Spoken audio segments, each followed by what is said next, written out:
ഫ്രാൻസിനും ബ്രിട്ടനും പിന്നാലെ പലസ്തീനെ അംഗീകരിക്കുമെന്നറിയിച്ച കാനഡയും ഹമാസിനെ പൂർണ്ണമായും അധികാരത്തിൽ നിന്ന് ഒഴിവാക്കിയുള്ള പലസ്തീനെ മാത്രമേ അംഗീകരിക്കൂ.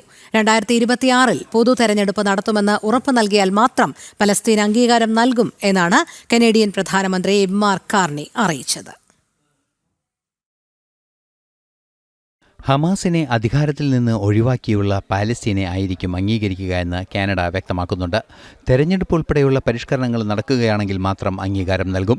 തെരഞ്ഞെടുപ്പ് 2026 തന്നെ നടക്കണം. വ്യവസ്ഥകൾ അംഗീകരിക്കുകയാണെങ്കിൽ സെപ്റ്റംബറിൽ നടക്കുന്ന ഐക്യരാഷ്ട്രസഭാ യോഗത്തിൽ പാലസ്തീനെ രാഷ്ട്രമായി അംഗീകരിക്കുമെന്നും കനേഡിയൻ പ്രധാനമന്ത്രി മാർക്ക് കാർണി പറഞ്ഞു.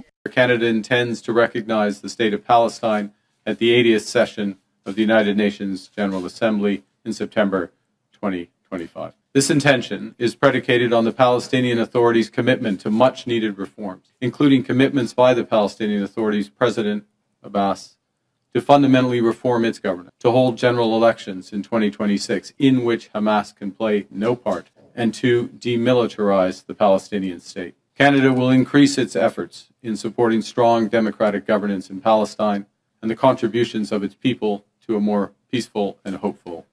നേരത്തെ ഫ്രാൻസും ബ്രിട്ടനും പാലസ്തീനെ അംഗീകരിക്കുമെന്ന് വ്യക്തമാക്കിയിരുന്നു. ഹമാസിനെ പിരിച്ചുവിടുകയും ഇസ്രയേലിന്റെ സ്വതന്ത്ര പരമാധികാരത്തെ പാലസ്തീൻ അംഗീകരിക്കുകയും വേണമെന്നും മാർക്ക് കാർണി ആവശ്യപ്പെടുന്നുണ്ട്. ഹമാസിനെ പിന്തുണയ്ക്കുന്ന നിലപാട് എന്നാണ് വിഷയത്തിൽ ഇസ്രയേലിന്റെ മറുപടി. നിലവിൽ 3 G7 രാജ്യങ്ങളാണ് പാലസ്തീനെ അംഗീകരിക്കുമെന്ന് അറിയിച്ചിരിക്കുന്നത്. ഇന്റർനാഷണൽ ഡെസ്ക്, ജനം.